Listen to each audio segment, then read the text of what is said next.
Rip it. Rip it, Otto, rip it.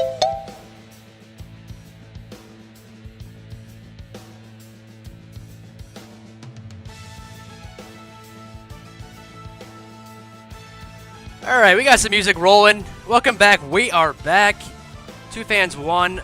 Paul, with myself. I must come myself. KB, David Quist, and Music rolling. echo reverb. That's all right. We got myself, David Quist, and KB Kirk Brown, and of course, promo guy with the echo in the background, because he's watching us live like everybody else. So if you're on YouTube or Twitch, we appreciate you guys already. How we doing, guys? We're doing good. Excited to have. Because he's watching us live like everybody else. Sam, turn it off, buddy. We're live. You guys are ready. Wow, chill out, chill How we doing, out. guys? We're doing good. Because Okay, he's there we watching go. us live. I'm not an expert. My bad. That's okay. That's why we do it live. It's fun. Okay. All right. Here we go. Got it figured out. KB, go ahead, buddy. Yeah, really excited. It's the last basically full weekend of college football with games on Saturday. Super excited for everything kind of coming in. Obviously, Michigan has a huge game, and there's a lot of fun games last few days and a lot of fun games today, and then obviously Monday. And obviously happy that promo guy can join us so we can rip off some, some betting expertise maybe or some lines to hit and, also some college football insight. Sam, how are you doing? Yeah, doing good. Felt like posting to the Discord today, so we're doing the live stream. Not particularly well at the That's start, but we're getting after it. So we'll do some recap of some bowl games, talk about some going forward, and then I do have some bets because that's what I do. So Absolutely. stay tuned for some of those. We'll put them in live. So Absolutely. I love that. Appreciate you as well. Shout out to all the guys that follow Sam there in chat. I'll be doing my best to look at that. I know Sam will as well. But I'll just jump right in, guys. KB, I know we're doing our picks, so I kind of want to recap that first. I'm still up on you. Arizona, I had Arizona. You had Oklahoma, correct? Any thoughts in the games last two days or so? I know I picked Mizzou. Feel good about that one, 14-3, a win. We both had Notre Dame, big win, 40-8. The Clemson-Kentucky game was drunk at the end. Clemson scored 28 in the fourth quarter, which was nuts. And I think we both had Iowa State, which sucked. And Memphis kind of went off. I didn't really watch a lot of those games. I was watching some college hockey. But any thoughts, KB, on those games before we jump into today and then on Monday? Yeah, the Oklahoma-Arizona game was wild. There was like 6 turnovers, and Arizona might have the coolest turnover tradition that I've recently seen. They have like a giant cactus that has like a pointed tip on it, and they take any of the balls they get on turnovers and punch them through there and carry it around. So that was pretty cool. But I think that game, Oklahoma was the better team. I thought they moved the ball more consistently. Arizona just had so many turnovers. And honestly, I look at play calling for Oklahoma. I mean, they were up double digits. I think they were up 10, and they were running the ball pretty effectively. And they're like, "Hey, true freshman, we need to see you throw more," and just kept throwing it. And he made a lot of mistakes. Their O-line didn't protect well, and Noah Fafita stayed hot. I did see something that McMillan and him, they played college football together. If you didn't hear it enough, High school. High school football together. And the thing with them is they're now looking at portal transfers instead of everyone saying, "Oh my God, look how Arizona's going to be absolutely loaded heading into the Big 12 for the first year, especially offensively." It's now, "Oh my God, they're going to transfer into the portal together and they'll make a big splash and make a bunch of money." Just kind of puts a sour note onto something that's really, really cool. But outside of that, Clemson game was great. Sam, did you have any insights over any of those games that you really liked or enjoyed? Because a lot of them were fun. I mean, I want to talk Missouri OSU a little bit more, Dave, but I want to hear your first thoughts. I bet you do want to talk about OSU because that was a train wreck. But shout out us in the Discord. We did have Arizona money line. Nice. There was also a Kentucky first half play that was posted somewhere. So I think that was shout out to Robin in the Discord. That was a fun one. Yeah, that Arizona game, man, I was kind of on the bandwagon a little earlier this year when they almost beat USC. But I was just watching that game and I was like, fuck, that'd be cool if they were in the same conference next year as Arizona goes to the Big 12. But yeah, Oklahoma, they're bailing on them. So that's kind of a bummer. But I do think Arizona's going to be a fun team next year. So we'll get some money down on them as next year comes around. But Clemson, UK, Dabo's such a cornball, man. He acted like he won a natty beating Quist Wildcats over there by 3. But was it a good game? Yeah, it was all right to watch. I don't know. That was not on my list of favorites. So I would concur. I did go to a Clemson game this year, and I will say it was pretty underwhelming. So Clemson, whatever, good win, I guess. Yeah. So like you said Oregon State, Notre Dame. I feel bad for the Beavs, but we got your coach. So half the coaches and the backup quarterback and the tight end. Yeah. So for you guys who are joining, Quist up there with the Whitecaps, Grand Rapids baseball team. He's a Michigan State fan like myself. And then our other buddy KB, he is a. If you couldn't tell. What's that logo on your shirt? Is that Mizzou? Yeah, it's close. He is a Missouri fan. So let's talk about Mizzou. Yeah, I only watched the second half because I was at the GLI, the hockey tournament in Grand Rapids. But the second half, I kind of tuned in. I think Mizzou's 2 drives were both over 90 yards. Really awesome to see. Luther Burden didn't do much until that touchdown at the end, and Cody Schrader had a touchdown too. You know, I always love talking about him. KB, you know that. Walk on, great story. So I guess I tuned in at the right time, and then Drinkowitz, the coach for Mizzou, had a nice little post-game speech. He was pretty hyped up, and for me, I think that's I like that dude. Yeah, me too. For me, I think that's a big program win for Mizzou. I know Ohio State had some guys out. I know Harrison wasn't playing. Obviously, their quarterback's transferring to Syracuse, but all things considered, I think that's a big win. Their defense showed up, and Ohio State looked like dog water. Yeah, I mean, Ohio State's defense played great. Like, all things considered, they really only started to move the ball late in the fourth quarter. They had back-to-back 90-yard drives like you were talking about, Dave. But before that, they couldn't do much offensively. And that was a very explosive offense. That was an offense that put up points on basically everyone. I think that was their lowest point total all season. So the shout out to that Ohio State defense because they played exceptionally well. But there has to be some questions. Ryan Day, you're an offensive coordinator, and your offense sucks. And I know that Devin Brown went out with a weird little ankle injury. He injured that earlier in the year too. But just the concepts didn't make sense. Like you had some really great runs on some of the second half drives. It reminded me of the Michigan game where you ran the ball like 8 consecutive times, a lot of like powerful movement on the O-line, and you really didn't consistently get back to that. And in the possession where you ran it well, you were like, all right, now we got to get out on the edge. Now we got to make things look nice. And I was not impressed by their wide receivers. They didn't help their freshman QB out at all. They didn't come back to the ball well. It just looked like a lack of inspirational effort there. They didn't look like they were fired up, ready to play. And, you know, they have some questions to answer at the quarterback position. Their O-line was atrocious. So, I mean, I'm happy they lost. You know, anytime you can see OSU lose, it feels good. But he's got to figure some things out because he's, I think, getting closer to a hot seat if next year doesn't go great. I don't think he's there. Obviously, I don't think he should be fired. But holy Lord, that was a bad football game offensively. Sam, any thoughts? I think you're nuts if you want the guy fired, Ryan Day. But at the same time, like that fan base might have the highest standards out of any program, rightfully so. So he's got to change something up. I don't know whether that be a new coordinator or maybe he should recruit better.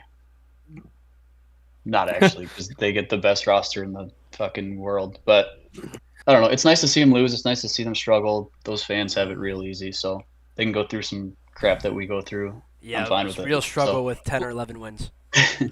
Well, that's the thing too.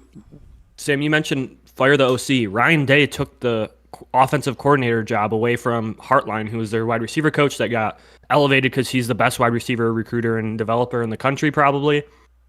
And he graduated into OC, and then by I think like game 4 or 5, he took away all the offensive play calling duties. So it's Ryan Day's offense, his identity. And if you can't, I know Missouri's a good defense. I think they have a lot of good pieces, but like there just wasn't a good game plan. Like that's not how you beat. Like you left your tackles out to dry all game, and your quarterback couldn't step into a throw, and it was just bad. It looked like the offensive line was moving in slow motion a lot too. Like even on the run plays, they were just getting beat across their face all game. So I mean, it sucks. Fun to watch. Yeah, it sucks for them, but fun to watch for us. Yes. before we move on, we almost missed this, but the Pop-Tart Bowl, that was so electric. That mascot, I think every food, like we should eat a bowl of It was Tony the Tiger Bowl. Tony the Flakes. Tiger. We should have Frosted some Frosted Flakes. Flakes. Yeah, there should be something like that. That was awesome. It was fun. That's what bowl season should be about. Is like, hey, you get another final game. Seniors are going out, and that'd be a ton of fun. So it was. I just needed to shout that out. We were still waiting 3 days later if he's going to be resurrected, but we Yeah, were still waiting. As much as people say like, "Oh, bowl season's lost its luster," like I agree, but like for Mizzou, like Quiz said, big win. Looking back, they're not going to say, "Oh, well, OSU had these guys out. The quarterback got hurt, and they didn't give a shit." Like it's a win, so Yeah. good for them. All these fun little quirks going on, like it's fun to watch. So, if we want to, do we want to talk about Notre Dame at all, or? I mean, I do have a bet for Wisconsin LSU. I did find a spot that was actually pretty good. And if you want to talk about that, get into the preview. If you're going to follow along on the bets, get your Caesars app open. Oh, not you, Siri. Siri, Caesars. Okay, get your Caesars apps open. I'll hit you with a bet here in a sec. If you guys want to get going on the. yeah, we'll get. Yeah, to, we can start the game previews. We can do the previews. We'll get to that game probably in 5 minutes or so. So we'll just talk about the games of today, and then we'll jump to Monday. So obviously, right now live is Ole Miss Penn State. What's the score? 20-17 at half. Ole Miss is up. I have Ole Miss straight up. KB, do you have Penn State, right? I have Penn State, yeah. So for people that don't know, KB and I did a straight up pick 'em for Bowl Mania. Winner gets $100. I'm feeling pretty good about this game. I think pretty high scoring, all things considered, so far in the first half with this decent Penn State defense. But Ole Miss. We have the under. You have the under. Okay, fun. Yep. Good for us. Yeah, that's looking really good. I just think Ole Miss can do enough still to keep this game as this game continues, but Penn State's kind of fighting back with that offense that has been kind of questionable this year. So I'm looking forward to seeing how the game finishes. Any more thoughts on that one? Yeah, Tony? Lane Kiffin has drawn up some really creative play calling. Brady Pierscorn, who's a Michigan kid, who was originally, I think, committed to Penn State, if I'm remembering correctly, decommitted, went to Ole Miss. He has, they've got him out on some lost in the mess of chaos thing routes a few times for a few big scores. So he's doing a really good job. Lane Kiffin, Dave, that was one of the keys that you talked about in the preview, is that Kiffin with some time, he can draw up some really creative plays. Yes. And we've seen that. Running game got going in the late in the second quarter against Penn State after they lost Abdul Carter. So that'll be interesting to see going forward if he's back. He got hit low on a chop block, which I think should have been a penalty because you can't chop block outside of the tackle box, I think, or against. It's like 5 yards. There's a bunch of weird rules about it now. But that's a good game. And then another game going on right now is the Trans Perfect Music City Bowl. Dave, you have Auburn in this game. I have Maryland. Maryland's currently up 7-0 a few minutes into the first. Other games today, Georgia, Florida State. That's going to be shellacking. Florida State doesn't have football players left on their roster. And then Toledo, Wyoming is the Barstool Bowl here in Arizona. Toledo versus Wyoming. Toledo has a lot of dudes out in the transfer portal. I have Wyoming in that game. Dave, you still took Toledo, right? Absolutely. Yep. And I switched my pick to Georgia. That's an easy pick, 20-point spread. Besides the live bet you're going to make for the next game, Sam, any thoughts in the last 4 games we just talked about besides the under? Yeah, don't pick Florida State straight up, first of all. Yeah, I switched that last time KB and I recorded. I love the idea, but they kind of got screwed by the committee. Don't get me going on that. The stream's going to take 2 hours. But I will say I'm kind of glad they're not in the playoff. Did they get screwed over? Yeah, but I'm really pumped for these 2 matchups we do have. They're going to get crushed. Yes. Wyoming, Toledo, that might be fun to watch just because the Barstool shenanigans. It's on the CW too, which I don't Isn't know. Gronk's gonna sing the national anthem or something? Probably. Yeah, I think that's. It's on CW. You'll be seeing that on Twitter. It's on CW too, and I don't even think Dave knew that for a while. The El Prez, but I'm interested. That's probably if I'm going to turn it on, I'll put it on CW Network because I don't feel like going on Barstool.tv, whatever the hell they use. Yeah, I don't know if I even have that on YouTube TV, but I might flip it on. I might not. I think you do. But we can jump to Monday, which is New Year's Day. Obviously, no games tomorrow for Bowls because the NFL owns Sunday. But the first game of the day is Wisconsin LSU, Sam. So take it away. Get your Caesars apps open now. Yeah. Meow. So bet number one. As we say in the Discord, this is kind of a gulag pick. So we focus on like the plus EV stuff that's gonna make you money over time. But sometimes we like to do the somewhat degenerate bets, which get you banished to the gulag. So you guys don't see me in there very much, but we got one for today. So LSU, Wisconsin, Heisman winner Daniels, he's out. Braylon Allen, Wisconsin, one of the better backs in the Big Ten, he's out as well. As well as one of Wisconsin's starting linebackers. I forget his first name, last name Turner. Is it Jordan? Is that the guy that Quist? transferred to state? Yeah, I think he will Jordan. be coming to East Lansing I next believe year. that's Jordan So Turner, yeah. nice to get a Big Ten starter coming to town. But I think 56 is a little too high. Circa had it at 55.5. You can get an extra half point at Caesars 56. I'm just going to throw a little bit of fun money on that. So you don't love to bet it under on a bowl game, but in this case, I think it's justified. So LSU, Wisconsin under 56. Porter Kelly on that would be 0, but we're going to put a couple bucks on it. So respectable. Yeah, I like that idea.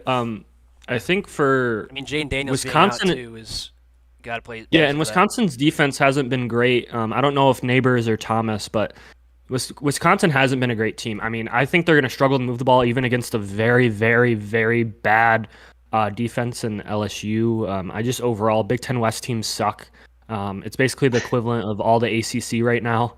So I definitely picked LSU in this game without Jaden Daniels. They just have much better athletes, and it's going to take some time to get talent to circulate through that system with former Cincinnati head coach. Yeah, I have LSU too. Yeah. I think it's an easy pick. With kind of interested to see how good their backup does in this game. But I think I saw him earlier in the season. He looked okay. Just got to get that connection with the receivers. Hand the ball off to a running back, and hopefully LSU's defense can get a stop or two. And hopefully this game is just in the 20s for the under. But I like that pick, under 56 for the total for the Wisconsin LSU game. But the next game, we're going to be quicker for these games, then we'll deep dive on the semifinal games. The next game is the Liberty at Oregon game for the Fiesta, Verbo Fiesta. At Oregon? Yeah, at Oregon. Sorry, it's my bad. Just reading it on ESPN. At Liberty, Oregon in the Fiesta Bowl out in the desert by UKB. I think let's see my pick here. I got the Ducks. As much as I want to pick Liberty, I just don't think they have enough talent to make this game close whatsoever. I don't have much to say on this one. I think Oregon's just too talented overall and a really good team to lose to a middle of the road mid-major team that had a really weak schedule. Yeah, they had like the 131st ranked strength of schedule this year. They didn't play anyone, and they played a lot of close games. This is not going to be close. In my opinion, I think this is going to be an absolute cakewalk by Oregon. Bo Nix is playing. They're going to want to put their dongs out for his 76th last football game. He basically hasn't had an NFL career at the college level, but yeah. Yeah. Cool. Yeah. Troy Franklin, Oregon, All-American type receiver. He's out. Remington Award winner, best center for Oregon. He's out. I don't think that's going to matter too much. Oregon's a 17-point favorite, rightfully so, in my opinion. But I'm not believing in Liberty at all. So my gulag bet for this one, I'm taking the Liberty team total under 21.5. You can get that at FanDuel. So some have it at 21 on the dot. Some have it at 21.5. FanDuel's the best price there. So I don't see them doing a whole lot. Their offense is good. They scheme up some open receivers. I just don't see them keeping this close. Oregon kind of just crushes teams that they're better than. This is the case here. So yeah, under 21.5, that's minus 111 at FanDuel. So that's another bet that I'm going to be taking. I like that Liberty team total under. I like that one for sure, Sam. Yeah, I'm going to reiterate all of our points one more time. Oregon's is too talented. I think their defense is actually pretty solid too, and we'll see that Liberty is, even though they're 13-0, they're not. That's just a good record with a weak schedule. But we'll jump to the next game. This should be a fun matchup, defense versus offense. I think Milton's out, though. We have Iowa, Tennessee in the Cheez-It Citrus Bowl, and I have the Volunteers as my pick, KB. I really don't think Iowa can do much on offense. Obviously, we talked about this multiple times. Their punting yards are more than their offensive yards. So that's all I really have to say. I think Tennessee wins. I think their freshman, I can't remember his name, KB is starting. I know we talked about him here and there. Nico Iamaleava. Yep, he's starting. Nice. And I think he's a really 5-star, highly rated kid. First time. I think that I think he'll be pretty good. He'll be throwing it around with that high pool offense, and Iowa's defense might slow them down a little bit, but I don't think Iowa can score. Even though Tennessee's defense isn't amazing either, but maybe a low-scoring game. But Tennessee, I think is the much better team here. Yeah, I think this offense could be much better. You know how I feel about Joe Milton. We had that experience here. Great arm Everyone likes talent. his tools. Everyone likes his tool. Well, not really, because arm talent means you can hit receivers. Arm and strength. He can throw it really far, yeah, but he doesn't really have See the that finesse. mountains? Yeah, he can throw a football a quarter mile, but I think for him, I think this offense could look a little bit more precise. Obviously, I don't know a ton about Nico. Obviously, he's a 5-star freshman. There's good and bad. You're going to see great play, and Iowa can certainly confuse the heck out of you as a quarterback, and that's tough to put someone in. If Tennessee doesn't have 3+ turnovers, there's no way they lose this game. Iowa has the worst offense in the country. They don't do anything creative. They don't do anything cool. They don't get the ball to receivers, mostly because they don't have receivers, because they never throw it to them. Their tight ends, their 2 best players, are both out, Eric All and it's like Leahy or Levy. So, yeah. Or is it the tight end that got injured earlier this year that tore his ACL? Yeah, Lachey. They're not a very good team. They went through a piss poor Big Ten West that has other really bad offenses. I just don't think the Big Ten West is really going to be relevant again for a long time until they get some talent actually circling through there. But so far, Big Ten teams have made every single game look like a Big Ten West game. So maybe that does say something about their bowl preparation. But outside of that, no, I don't think this game will be that close. Yeah, you said you don't think Iowa's going to be able to do much. I don't think they really will have to. If you give me a true freshman against Iowa's defense and 6.5 points, I'm going to take it. Circa's got it at 5.5. FanDuel's got it at 6.5. This is just going to be a shit show of a game. And then if you're getting over almost a touchdown there, he's still a true freshman. He may be talented, but I think Iowa's weird enough to care about this game defensively. So I like the 6.5. So you're taking Iowa. I don't like it, but you're taking Iowa minus. You're going to take it. Plus the points? Are they're underdogs? Plus 6.5. Yep. 6.5. So okay. I'm just making notes. This could very well be 6-0. Yeah, that's a really good point. I think the problem, though, is Iowa this year hasn't limited turnovers. They've not been a clean football team. Penalties have been good for them, but they've turned the ball over. That's how Michigan won. They literally got 4 possessions within the 25, and now it's 26-0 because your offense moved the ball across half field 1 time all game, and it was because it was a 20-yard punt. So, unless we see some special teams touchdowns, I just don't see Iowa having enough to keep this game close. Iowa's really good at teams that they're as talented as, but once they get out-talented, that scheme can only do so much, especially with an offense that is going to put them on the field a ton. Yeah, and they will be missing All-American / first-round corner Cooper DeJean, star of the Rashard Mendenhall white team on defense. We'd probably need that guy, but he will not be in. So obviously that hurts Iowa a little bit, but I probably won't be watching the game anyway. So yeah. Moving on. Well, I'd probably watch that. Yeah, whatever. But before we get into the semi games here, the big games, the big boys, do we want to talk about this whole Catapult controversy with iPads quick? I know we talked about it before we went live. I just want to bring it up again and see if you guys have more thoughts. I haven't read a lot about it. I just saw some tweets.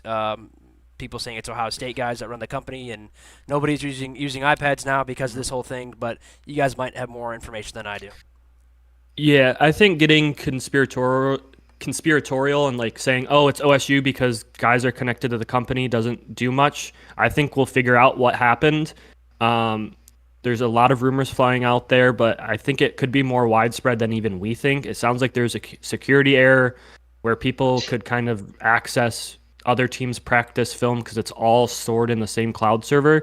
So if you're playing a team that week, you can see what their practices look like, which is obviously a pretty large competitive advantage. Yeah. But we don't know how much or anything like that. So to speculate more is kind of scummy in my opinion. I'm sure we'll figure it out in about 18 months after a full season of football has been played. and say maybe irrelevant by them. They can't even hold any of their current rules up, much less.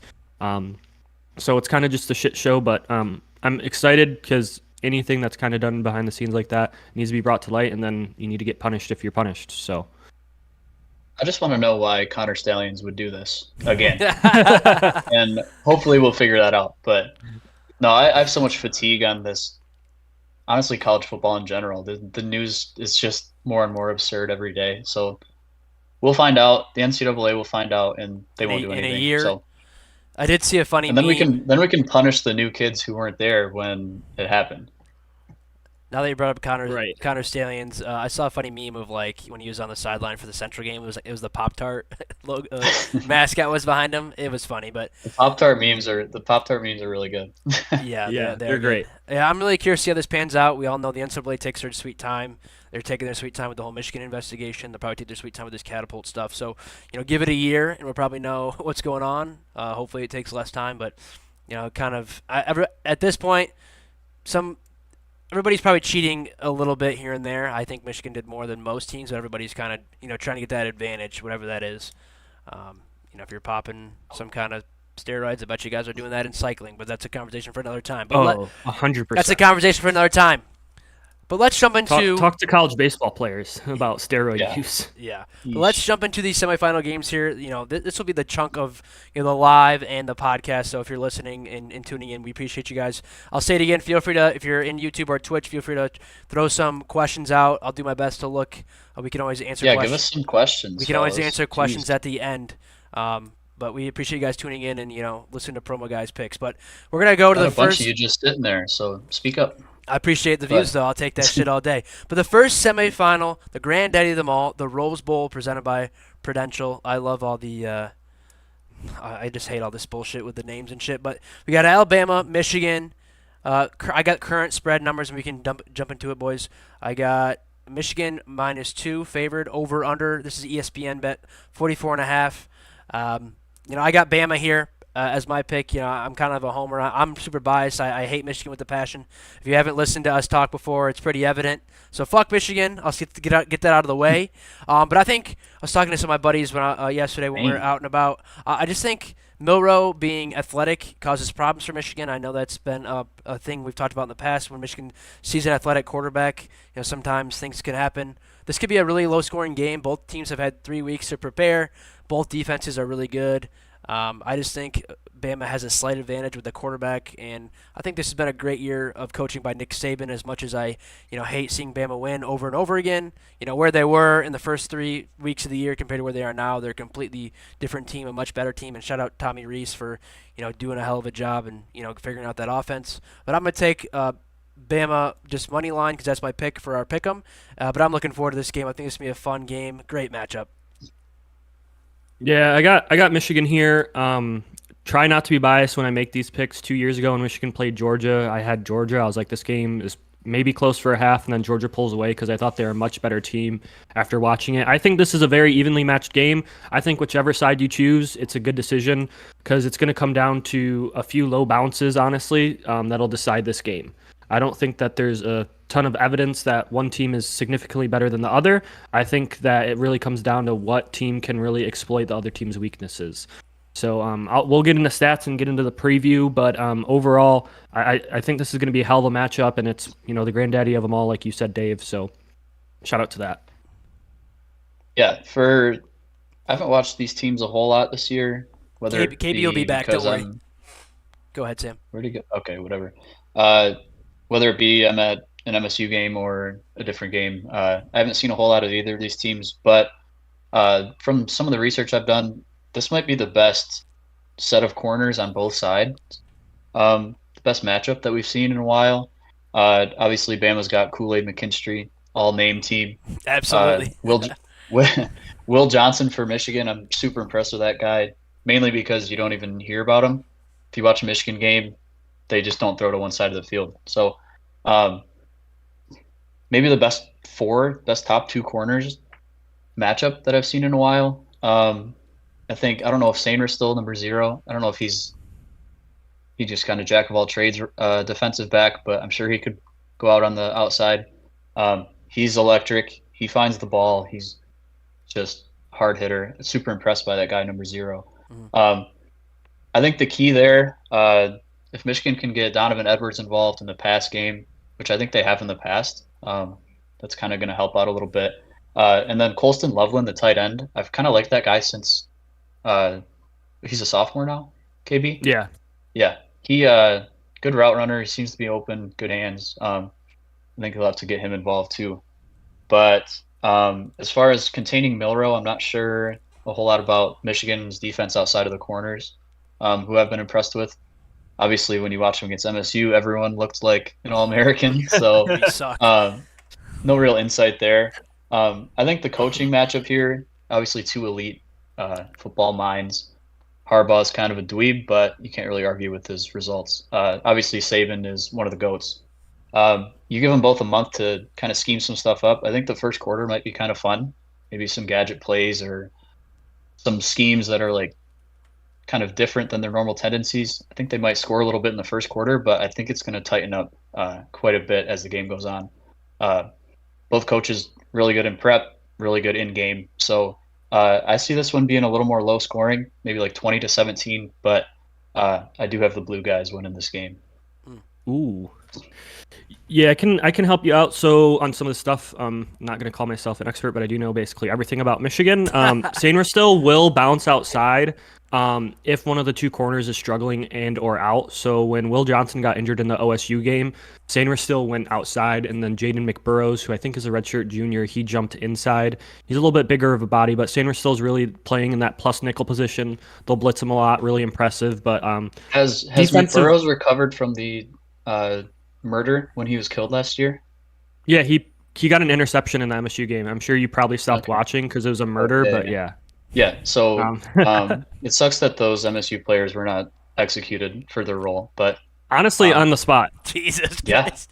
Why were they allowed to leave the I'm glad city of Mr. Ann Arbor? Burrows or whatever is healed up from He got a pick in that game? I didn't know that. Tragic. He got his Oh, that really sucks. I didn't know that either. That sucks, yeah. Yeah, he got the last pick, the one that was tipped. All right, cut that part out. Yeah. Get roasted. No, but just to follow up on defensive line, Michigan rotates a lot of people through, so no one has like great individual stats. So Jalen Harrell, he's the guy who got the pressure late against OSU that caused the pick. He has 8 tackles for loss, 6.5 sacks. Josiah Stewart was a transfer from Coastal. He has 6.5 tackles for loss, 4.5 stats. Derek Moore, he's a true sophomore, 5 tackles for loss, 4 sacks. Braden McGregor, he's the old senior. He's really great in run defense. He has 7 tackles for loss out of this unit, but I think he only has 1.5 sacks. But the guys that'll make the biggest impact in the way that you kind of have to stop Milroe is internal pressure, because you got to kind of contain the pocket, but you have to squeeze it. And if you can get Alabama has terrific interior offensive line play. Their tackles were somewhat suspect earlier on in the season, but they've really taken off. But the guys that are great is Mason Graham. He's a true sophomore, 6.5 tackles for loss, 3 sacks. You have Kenneth Grant, who's 6'4", 348. He's a big boy. He's the one that tracked down Katron Allen running away. I noticed him in that. Saw that pretty viral. Yeah, pretty viral clip. He has 4 tackles for loss, 2 sacks. And then the senior who kind of rounds out that unit is Chris Jenkins, 3.5 tackles for loss, 1.5 sacks. They're not really they don't put up a collective stats, but they don't play a ton of snaps, and they really didn't get a lot of snaps early on in the season, so they didn't rack up stats against really bad teams. But really impressive group. I think the game really comes down to, and I want to bounce this to Dave, is both in Michigan's last 2 games in the playoffs, they were down early at half, and they kind of had to abandon their game plan. They had to get outside of their comfort zone, so that's what I think Michigan has to do to keep this game close and to keep it competitive. Because once you get in the fourth quarter, that's when Michigan kind of leans on teams. And do you think Michigan can get this game to the fourth quarter where it's a 3-point game or they're up 7, where they don't get blown out again early? It was 21-6 against TCU. I think it was 28-3 against Georgia. So that's kind of what we're asking here. Yeah, I think for me, JJ being healthy, I know he was a little banged up. I don't know if it was an ankle or right, KB, is something else, or was it an ankle? It was an ankle. And he really didn't throw much, the last, 3 or 4 games. And I think this is a game where he's got to show out. I think A lot of people are high on him. He was in Heisman talk for a little bit there, which I really didn't understand because Michigan wins a certain way. They run the ball. JJ will make a big throw here or there, but in my opinion, to be a Heisman, you have to take your team to the next level. And he just did what he was asked, which isn't a bad thing. I think he's a solid quarterback, but I think I don't have him as high as some people. So for me, for Michigan to be in this game, obviously you have Corum and Edwards. I think Corum's been obviously better. Edwards, I don't know, his knee could still be bugging him. I know they both had surgery. But I think JJ needs to throw the ball here and be successful. Maybe they throw the ball 30 times. I couldn't tell you the last time Michigan threw the ball that many times in a game, but I think Purdue. Right, that makes sense. And I don't even think he had a passing touchdown because they got down in the red zone and then they'd hand it off to Corum. Yes. For me, I just think this is time JJ's time to shine, and I think Bama's secondary is very good, but you can still slice and dice them if you need to, and the play action could be big. So maybe in the fourth quarter it's a close game. I think we all agree that it's going to be low scoring. So maybe going into the fourth quarter it's 17-20 or 17 up. And then we see who the real big boys are. I'm still going to take Bama, but I think this will be close, and I think JJ can really catapult his name. I know a lot of people are really high on him, but for me, if he makes a couple big throws, it will be, I'll gain a lot of respect for him, especially against a team like Bama, who's had 3 or 4 weeks to prepare. I think my question here, I guess kind of directed at you, KB, is what about Michigan's pass catchers outside? I know I said something about Loveland. I like him a lot, but how do you feel about the receivers against Bama secondary, which good question. Obviously has a first-round corner with Kool-Aid, and then probably 2. Yeah, the other guy, I don't know his name, but Terrion Arnold. Yeah, what do you think? I mean, the good news is Michigan doesn't use pass catchers, so no, seriously, I think you can't come at them with simple concepts. If you only throw sails and deep ends, their defense, which I research pretty intensively, is the cover 3 match, cover 6 concepts. They communicate a lot, and so what ends up happening is it's basically if you run 2x2 sets, they have an inside guy, an outside guy. If you go inside, the outside corner drops and passes it off to the safety that will come down, and they kind of take a deep half, and then if he keeps going in, he'll pass it off to the linebacker and so on. And so you can sometimes confuse them with stacking people so they can't jam you on the release. They can motion, which Michigan does already a ton of. You can do, but it's going to have to be schemed. I don't think Michigan really has a guy that is going to threaten these guys deep. And so you're going to have to come up with a really creative play to get a guy kind of one-on-one with maybe a safety where they aren't on one of those really electric cornerbacks, but their safeties are good at coverage anyway, and push the ball. Roman Wilson would be the speedster. Samaj Morgan is a Michigan kid, freshman that had some really great end-arounds as kind of a gadget player, so maybe getting him more involved. But it's a very daunting task to go against this team. And Michigan, for whatever reason, doesn't run play-action pass. They're a 20% play-action pass team, which with how often they run the ball and, for the most part, how effectively they run the ball is absolutely bananas to me. They're the third best team. They're plus 4.6 in advanced analytics per play on that versus Alabama, who's actually a net negative play-action passing team, and they run it by far the least out of any of the teams left in the playoffs. So that's going to be something of a concern, is you're going to have to get creative in your schemes and concepts, which we haven't seen Harbaugh do until in the second half in these games. And I think you have to come out swinging in these games, and Harbaugh hasn't done a good job of that either the last 2 years. And basically, their last handful of playoffs since Michigan lost in 2016 to FSU was really the last time where they looked well prepared for a playoff game. Everything else, they kind of looked, burnt toast for the most part offensively. Would you? Yeah, I feel like if they can't go deep, it's going to kind of compress things, and it can get really sticky there with 8 guys in the box and stuff. So I know JJ's been really efficient, but I think I do trust him a little more than Milroe, I would say, which I think that edge gives them, favors them a little bit, in my opinion. So I'm not saying Michigan's a lock by any means, but I think I trust them a little more than Bama, who has had some really shitty games, 2 weeks, or was it the last week of the year? Iron Bowl, they should have lost. I'm gonna get going on this playoff committee thing again, but it's people forget their bad performances when it really wasn't that long ago. So yeah, I think it will be a close game. Just they're so well coached, both teams, but I do think it does have some blowout potential, and by that I mean like double digits. So I think Michigan could come out of here up with like a 31-10 win. That wouldn't surprise me a whole lot. And I think they can get blown out. Like if they don't play a crisp game, Alabama. I want to kind of talk about a narrative, Dave. Unless you have something to add, what we were just. I was just going to ask a question. If you think Michigan. Also, shout out to the peach long drinks. Yeah. We got a comment about me really hydrating regularly. I can't stop drinking these things. They are really good. Go to Meijer, grab a 6-pack. They're phenomenal. I had one yesterday. No, I just had my question, KB, was do we think Michigan comes out and takes a shot right away and be aggressive? Maybe takes a deep shot on the first or second play of the game. Maybe. I think I'd be surprised, and this is why they've had extreme protection issues. Really since the Purdue game. Is it the right guard that was getting eaten alive, or the other guy? Right tackle. So the right tackle in the Penn State game, I chalk that up to not being able to hear the snap count because they were using a silent cadence, and he just wasn't getting out of his stance. Okay. That was that issue, but against Iowa, it was really suspect. Against Maryland, it was really suspect. In Ohio State, it was suspect, and neither of those environments were crazy enough to cause that. Obviously, Zach Zinter, All-American unanimous, going down at the right guard position sucks. The right tackle now is Trente Jones, who was basically an additional lineman. He was that 93 guy that you messaged me about, Sam, that he was technically a tight end.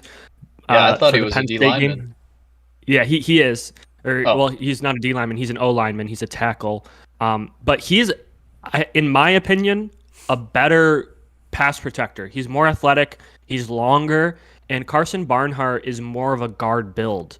And so I think that the offensive line might not be better because you can't replace a unanimous All-American, but the weak points are maybe a little smaller.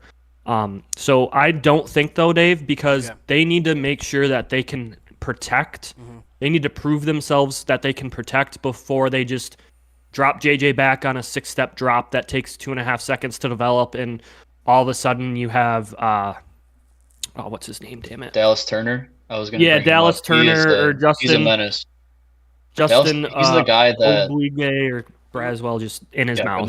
Good luck saying that. But Turner's the guy that knocked Jaden Daniels out of the LSU game when that was kind of heating up. So that kind of ended the game right in its tracks. But he looks to be pretty close to unblockable on the edge. So I think the right tackle spot might be cause of concern. But I mean, if that's your weak spot, then you can scheme stuff around that. So I think they will. Yeah, and on top of that, I do want to say he also is the guy that knocked Quinn Ewers out, so and injured him. Watch out! Yeah. He's doing something. So I'm not calling him a headhunter. If any Alabama fans are in here, but he hits hard. He's very aggressive, and he would get flagged a lot in the NFL. Is what I'm saying. If there's an Alabama fan in here, let me know. That would be funny. There's Max. What was your narrative thing you're gonna talk about, KB? Yeah, so it was basically like, wow, this Alabama team really turned it around in their last 6 games, and I think we overinflate what they did against Georgia to mean the rest of the time. So if you look at kind of who they played down the stretch, and this is more the offense, like the offense really figured it out. They looked great.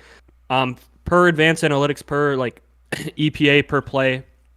Their last 6 games, which I'm not including Chattanooga because this is not, I'm looking at Power 5 opponents. They played Arkansas, Tennessee, LSU, Kentucky, Auburn, and Georgia.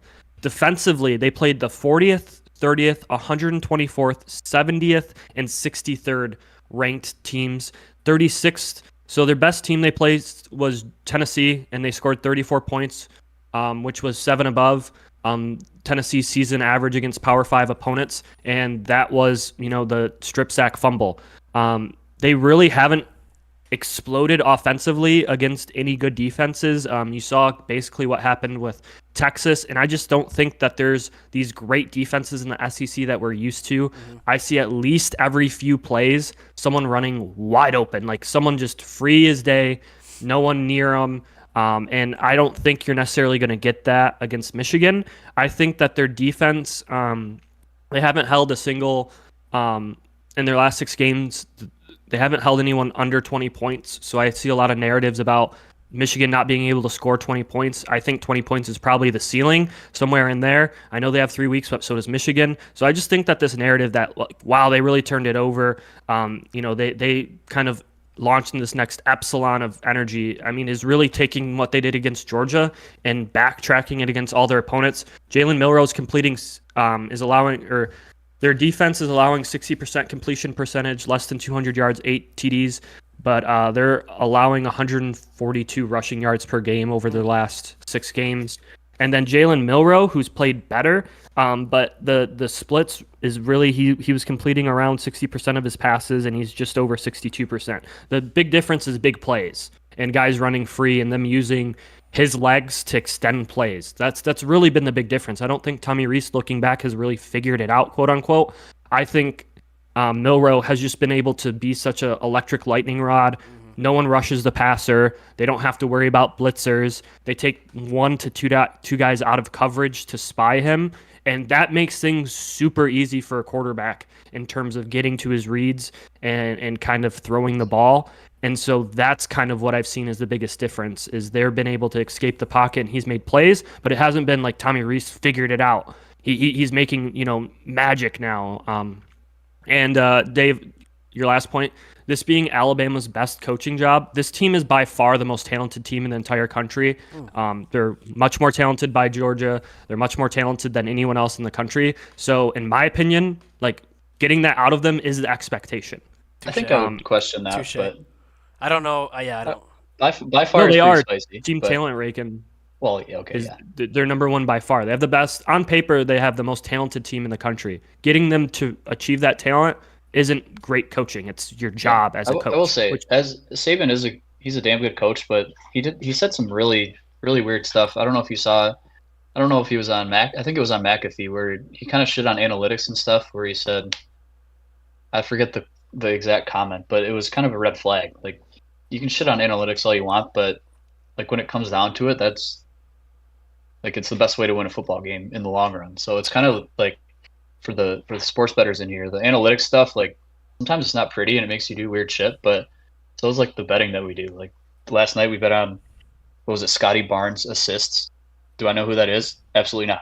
But it was a good price. So in the long run, it's going to work out. So Yeah. if he's gonna make some weird decisions in game, like in spite of analytics, then again, I do think that kind of pushes the advantage to Michigan as well. Like, I think Harbaugh, as weird as the guy is, he's kind of a football savant, so he'll do what it takes to win the game. I had a question for you, KB. As far as containing Milroe, would you rather see like more of a pass rush, or at the expense of getting pressure, like kind of like trust the secondary a little bit more? Yeah. And geez, my long drink filled itself back up. Weird. I don't mind seeing a QB spy, but you can't always run QB spy. And I don't mind always pressuring, but you have to mix it up. You have to keep them guessing. And I think Michigan runs a lot of zone. They run a lot of cover 3, a lot of cover 1 zones. They do a lot of things defensively. They can confuse you. They put people in weird spots. And I think the best way to get to Milroe is pressure him. His pressure stats versus his clean pocket stats is like, I think he's completing 46% of his passes when under pressure. So you can do things that are basically QB spies. So if you push the line left and collapse the left side and you loop a linebacker, someone athletic enough to stay with him, which I don't know if Michigan really has anyone that's fast enough, but you kind of have to hope, right? And you force him to his left where he isn't as good, right? So you pressure on defensive left, you pressure to the left, and you force him to his left, and which is a side he isn't comfortable throwing on the run off platform, and you loop a linebacker there. That's as effective as a QB spy. You have to get him off his point, but I think you have to change it up. And I do want to say, my comments about Nick Saban, this is the best coaching job, I think he's one of the best. I mean, he's the best coach ever in college football. I was just saying that narrative is kind of floated around, and like, Yeah. you have the most talented team. You have the most 5 stars. I mean, I'm not impressed with you doing the job just because Texas kicked your ass in your home stadium earlier on in the year. Like, that doesn't do it for me. Yeah. Yeah. We've been talking about this game for 20 minutes. I think that's plenty enough. Do we have any picks or bets we want to say before we move on to the other semifinal game? I know this is a big deal for KB. Can Michigan get over the hump? I don't know. But I know Sam might have a pick here. So you got anything? Yeah, I would just keep an eye on the total. Like 45 is kind of a key number. If it goes above that, I did see a 46 and a half at Bet Rivers. Any of those can be books, but that has since gone. Um, I'm probably not going to bet on it. I can't really bring myself to bet on Michigan. And then I'd be double sad if I bet on Bama, lost money, and Michigan won. So I might put a little Loveland touchdown action down, but I think I'm just going to sit back and enjoy what I consider to be the best bowl game, maybe the best setting in sports. So the Rose Bowl is always awesome, even if it's Michigan versus Alabama. So I'm gonna enjoy the game. Awesome. Same. Any more closing thoughts, KB? Nope. I'm excited for this game. Really just happy that kind of how this has all worked out. One of the things the last thing I do want to say is Michigan doesn't have great yards per play or play per game, but their offense scores a lot. So that'll be one of the things because they take short fields and score. So that's really what has juiced their offense. Alabama is a great third down conversion and fourth down conversion team. They're 15th in the country and first, and great in red zone, 7th. And Michigan has done a good job stopping that. So that's one of the keys to victory. I'm taking Michigan. I believe in this team. I believe they can, finally get over the hump. But it's not easy to get over the hump, especially against a team this tremendous, this talented, that has all this pedigree of winning these games. Awesome. Good thoughts, guys. That's a good talk and chat about the game. But let's jump to the other game that I actually am looking really forward to as well. We have the All-State Sugar Bowl, Texas, Washington. The point spread I'm seeing is Washington +4, so they're the dogs. So Texas -4, over under 63.5 on ESPN. Bet. I have the dogs here, Huskies, as Sam and I would go, woo, woo, woo, woo, woo, woo. Great stadium atmosphere. I know Sam has been to Husky Stadium a couple times. Oh yeah, I've been once. They smacked Michigan State last year, and this year. What do we know? Anyway, yeah. I think them being underdogs again is going to motivate this team. I think Texas had a great year. I think Sark has done a great job since he's been at Texas. I just think this Washington offense with Odunze and Penix and the running game with Dylan Johnson is just something else, and I think they can. I think this might be a back and forth fun game to watch, and I might sprinkle a little bit of the over just for fun. But give me the Huskies here. I think everybody's kind of looking over them, and I think they're going to use that as motivation. I think Kellen DeBoer has been he did that probably for the Pac-12 championship game. So give me the dogs here. But I think this is also another fun matchup. I'm looking forward to this one as well, and I'll be glued to my TV all New Year's Day past 5 o'clock. But any more thoughts, guys? I know we're going to probably talk about this one for 10 or 15 minutes, but I'm just looking forward to two really good matchups the last year of this bullshit committee. I think they actually had the best matchups for once, and they've been doing this for 10 years. But give me the Huskies, and looking forward to a fun game. I have Texas in this game. I know that's going to break some hearts here, but when I look at this Washington team, I see a tough team. I see a team that learned how to run the ball when Penix was injured and dealing with his injuries.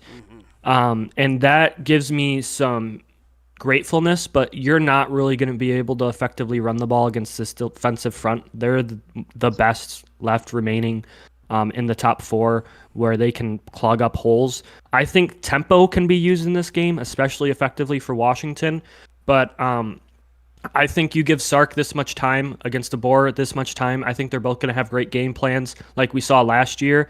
And I think that I just trust the team who has a little bit better of a defense because I expect both offenses to be firing on all cylinders. The one cause for concern for Texas that I have is they're a really bad third down and red zone scoring team. They're ranked 69th, nice, in third down conversion, but they're 92nd in red zone scoring. So really a cause for concern there. I messaged or sent out a tweet to the CFP nerds who are guys who do advanced analytics. They have a podcast too. But I asked them, why do you think, they were like, Sark's such a great play caller. And I was like, yeah, but why isn't he good at third down and in the red zone? Those are the places where red zone, where play calling is most efficient. And they said, we're not as high on Ewers as everyone else. He lacks poise and lacks finesse in those situations. I hope his new diet, which we'll hear about at least 10 times during the game, provides him some better throwing mechanics on those downs. But yeah, this should be a wonderful game. I'm excited for both of these matchups here, and it's going to be interesting to see what Washington can do. Penix is an absolute GOAT. Odunze and that wide receiver core and everyone getting back healthy is also huge. Sammy, Yeah. you have your thoughts? I mean, Yeah, I got quite a lot to say here actually. Kind of as a pseudo Washington fan these last few years.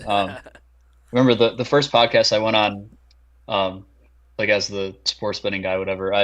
It was like the week before MSU went out to Seattle last year to play Washington, and I was like, bet your entire 401k on Michael Penix over everything. And they're like, whatever. Yeah. Like Washington was coming off a shitty year, and Penix is just this hobbled transfer guy from Indiana. I was like, no, seriously, like he is my dad. Like he is gonna do whatever he wants, and he's absolutely exploded since then. So, Yeah. I think this is a better Washington team than last year. This is actually a rematch of the Alamo Bowl last year, which Washington won 27-20. But I think Texas is a heck of a lot better too. So, I'm a little nervous with how Washington's gonna like. I think they'll move the ball. Obviously, their offense is arguably the most fun to watch in the nation. But Texas's interior D line, especially, is unbelievable. I don't think they should totally abandon the run, but I think what's the coordinator's name? Ryan Grubb. I've been really impressed with his game planning and his willingness to mix it up a little bit. I think they got to get Jeremy Bernard. He's kind of outside the big three: Odunze, Polk, McMillan. I think that's the best receiving core in the nation. But Bernard is kind of a jack of all trades kind of guy. He can run the ball. He's thrown a few passes. I think he's a guy to look out for. Former Spartan, actually, transferred away this year. Good decision by him. I put this out in the Discord a couple weeks ago, maybe last week. His touchdown line was plus 700. I think that's way too high. It's kind of settled at plus 500, which I'd still take that, honestly. KV was talking about the red zone issues for Texas. I think Washington's going to have a big problem in the red zone. Whenever you have D tackles like Texas does, you can't really run inside zone. Not that Washington's a running team anyway, but when that's not an option, you can kind of allocate your resources elsewhere. So I think they can get a little spicy with Bernard, maybe on a jet sweep or a bubble screen or something just to get him on the outside. I think that's pretty good value. I think Penix being healthy, he was pretty clearly hobbled throughout the season after that. After that Oregon game, he was pissed off. Yeah. Big win, but they were guarding him. They were like security guards around him, like, don't touch him, don't touch him. I think he might have cracked a rib or something worse. Absolutely. I think on the Texas defensive side of the ball, like, do they even want to try pressure? Penix throws the ball. He gets it out so quickly. They can kind of hold the line of scrimmage with their D tackles, and I don't think they really have to send more guys in pressure. That would just kind of be a wasted resource. So I think Penix is going to have to hit those tight windows, which he's shown that he can do. But on this big of a stage, I'm a little nervous about his ability to completely take over a game against a Texas defense that's pretty darn good. But I mean, I do have to kind of take the Huskies here. I think they beat them last year. I think it's going to be a little more low scoring than people think. Obviously, Texas has scored. They crushed Oklahoma State in the last time out, and then Washington's offense is what it is. But I think it's going to be a little more low scoring, and in that case, you always kind of want to take the team that can run the ball. Obviously, Brooks is out for Texas, All-American type running back. Yes. That'll hurt them a little bit. But I think Texas will be able to run the ball a little more. I just think Washington's receiving core, they're going to make some plays inevitably. So super close game. I think this will probably be one of the best bowl games that we've seen anywhere. I think the Huskies pull it out. Ooh, nice. Yeah, I agree with a lot of what you said there, especially the Texas part running the ball. Washington has had extreme issues stopping the run. They showed up in the Oregon game, and they did a hell of a job. But for the most part of the year, I mean, USC ran effectively on them. And, you know, some of these guys, teams that don't really run the ball well, were able to get after Washington and force a really close game. They played a slew of really close games until they blew out Oregon there at the end. One thing I do want to mention with all this is a great wide receivers matchup. I think Worthy might be the fastest player at the wide receiver position in D1 football. He has inconsistent hands, which is really the only thing that has limited him this year, because he gets out there and he can he can fly by you, and Washington needs to be prepared for that. I think Adonai Mitchell's really good. Their tight end Sanders is really good. Yep. This is a really loaded offense, loaded up with 5 stars, especially on the line. And I just think they have such a good O-line that they can pound the ball and take the game out of Ewer's hands and really protect him. But either team can win this game. I think both of these games are, it depends on, it's kind of cliche, but turnovers and big plays. Who limits themselves in turnovers? Who makes one of those big plays? Because I think we're going to have a year where we don't see a blowout, just like we didn't see a blowout last year in either of the two games that came down to the last possession, missed field goal, weird bobbled snap. I think both these games could have that same aspect this year. Yeah, like I've said both already, I'm looking forward to both matchups. I don't have really much more to say. I like Washington for sure, like I said. I think it'll be a good game. Texas has chances, could make it close. And I can't pick Michigan in my bones, so I'm going to go with Bama. So my final will be Washington-Bama right now, and I would take Washington just because I want to ride with them right now. But obviously we'll preview that game after these games are played, and we'll see who wins. But those are kind of my picks right now, and I'm really looking forward to the next couple days. We have the Lions tonight. We're all Michigan people, and they're great right now. So we have the Lions, and then Sunday NFL, and then Monday we got all these great games. So I'm looking forward to some good football. I know my wife is sick and tired of football at this point of the year, but it is what it is, and at least the Lions are winning, and State is not playing, and we can just be optimistic about the new coaching. So. And I'm the optimist of the group, that promo guy. But that's all I pretty much have to say about this game. I know you guys might have some more points or picks, so feel free to take it away, and I can always jump in if you guys have any questions for me. But no more thoughts from me here. Give me the Huskies in that offense. Yeah, the only stat that Washington really struggles at offensively is in the red zone. Sam, like you pointed out, that they already struggle in that. They're 61st compared to everything else being in the top 12. So that could be a cause for concern. Whenever you have a wide open, spread attack, when the quarters start getting tighter and safeties can be in spots that they're not usually at, that does slow down scoring. But overall, I think that the reason to kind of take Washington is Penix is a much better quarterback than Ewers. I think he makes so many good, consistent throws, but we've seen him kind of float a few. And I know this Texas secondary isn't widely regarded. They've been eaten up in a few games. They can get after it, and they do cause some really big key turnovers week in and week out. So that would be, one of those avenues for victory for Texas. Sam, you have anything else you want to say about your Dogs? No, I think that, I like their chances. Obviously, they're 13-0. You don't get that way by accident, but. I'd be lying if I said I was confident either way. So I'll just go with the homer pick. But Quist, you said Washington's going to take it all. I have Michigan in the Rose Bowl. If I had to go on record, I'd say 20-14. I'm going to say that.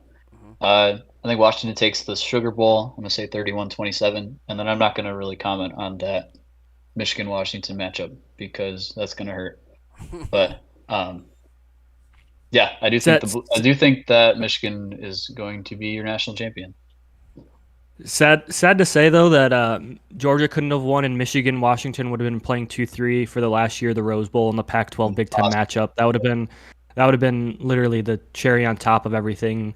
But overall, I'm excited for these matchups. If I had to say one more thing about either of these two games is Milroe is by far the best quarterback Michigan has played in terms of extending plays, and Dave mentioned it, but I think if he can get hot, if Michigan allows him some really early, easy completions, which the only quarterback somewhat comparable, not even the same level of passer as Gavin Wimsatt from Rutgers, but Michigan let him get comfortable. They gave him a lot of easy hitches and outs, and then in this second half, he's going scrambling and throwing across his body and completing a pass that we haven't seen him complete in 8 weeks. So not allowing him to get his confidence, not allowing him to get his feet planted is going to be huge for this Michigan team, because when he's hot, man, he can make any throw in the country, and he throws a tremendous deep ball. We've seen that week in and week out. So I'm excited for both these games. I hope I'm happy on Tuesday with a Michigan win, but overall, sanctions are probably coming next year. I'm living in the best tenure of Michigan football history. And a hard schedule. Three straight years with 12 plus wins. That's something that I've never been alive for. So I'm grateful, and I'm trying to live in the moment as much as I can, just on that basis. I'm sure state fans, maybe took advantage of beating everyone every year, and now they're in hell. They know what it feels like to have to go through that. So Yeah. hopefully Michigan can stay at the top and at least nine wins. As being a bottom out versus, let's say, 3 or 4. Yeah. And go blue. I'll say go green right now. I'm not really going to end anything yet. I'm going to keep the stream up, and I'm going to keep recording because why not? If you're listening to the podcast, thank you. It's going to go live tomorrow morning. If you guys that are hanging out on YouTube, I don't really have much people in my Twitch channel, but feel free to drop some questions for myself, KB, or Sam.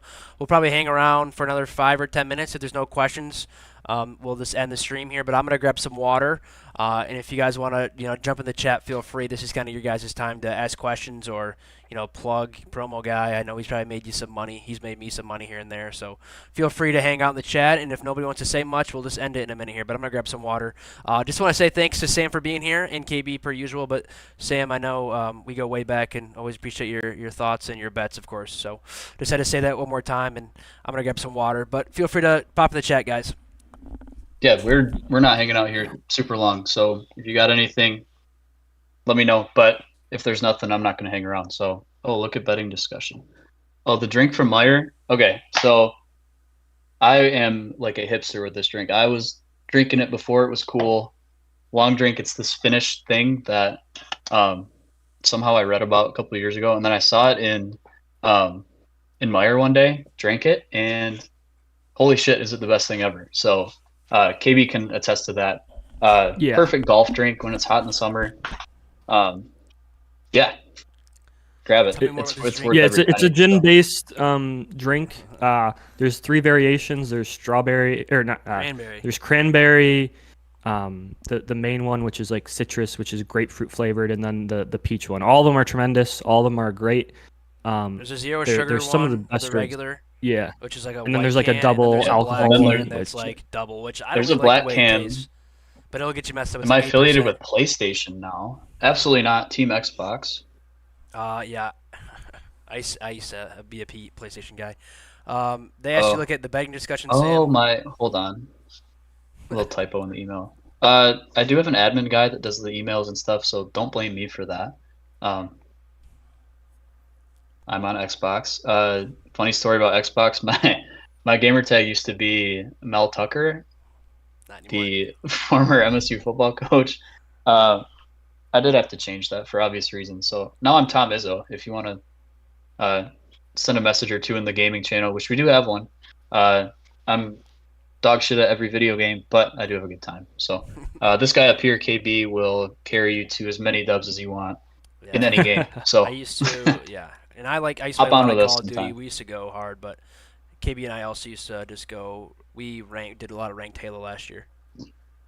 Yeah, but and then just to clarify, like our podcast is not. We're not experts. We're just fans, man. Yeah. We're just fans who enjoy the Fans, game of college one football. So a lot of our research is just we're not fan done and here. vibes, and yeah, this is not advice of any means for betting. This isn't. Well, Sam's an expert, but yeah, I was terrible. At I'll picks. speak for myself. I'm bad at picks. So it's just a fan thing, and appreciate everyone who was here listening. I mean, Sam gave some good little cookies there, and hopefully he doesn't end up with the gulag and the bets cash. So yeah, geez, appreciate you guys who are still in there. I know we had quite a few in here at one point, but obviously we start droning on and on and on, and it's like listening to we me had 16, when I was teaching. Peak. Yeah. No, it was in the 30s. It was in the 40s. But guys, in the beginning, we had some people just hanging.